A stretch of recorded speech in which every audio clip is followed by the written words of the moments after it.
তো এই দেখো এখন আমরা খাওয়া দাওয়া করব। এই দেখো খাবার দাবার রেডি করেছি।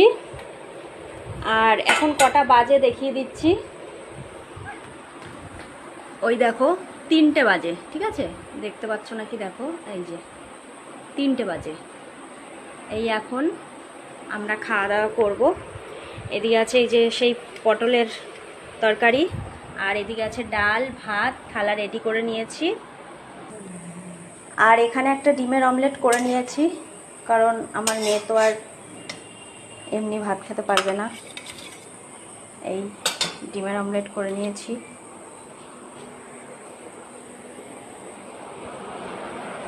এবার হচ্ছে ভাতটা বেড়ে নেব।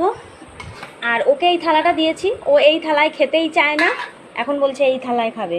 যাই হোক, যেটা ভালো লাগে সেটাতেই খাক। আমি এটা নিয়ে নিচ্ছি।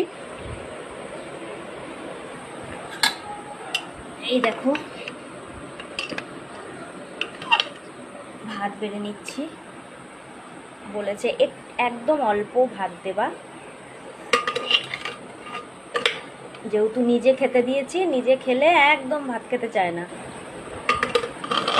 দিন দেখা যাক কি হয়। নিজে নিজে মাখবি কিন্তু, আমি মেখে দিতে পারবো না। বস বস বস বস বস।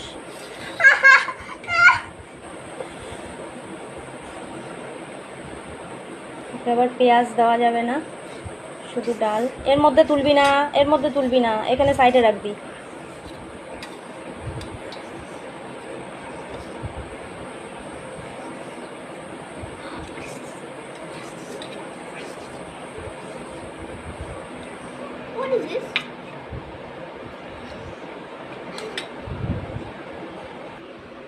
এখানে আমার ভাতটাও বেড়ে নিয়েছি। আমি প্রথমে নিয়ে নেব পটলের তরকারি, কারণ পটলের তরকারিটা আজকে দারুণ হয়েছে, দারুণ দারুণ অসাধারণ। তো আমি এটা দিয়ে খাবো আগে, পরে দেখা যাবে।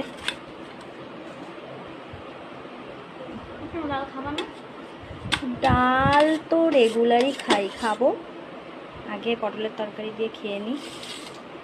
তো এই যে পটলের তরকারি নিয়ে নিয়েছি, ভালো করে মাখ, পড়বে না, ওটা সব ঠিক হয়ে যাবে।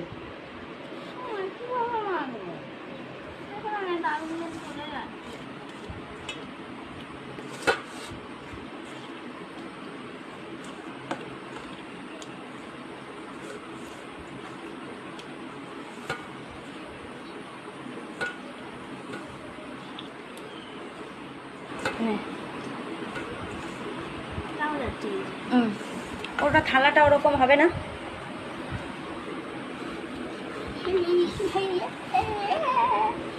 তো পটলের তরকারি দিয়ে আগে খেয়ে নিই।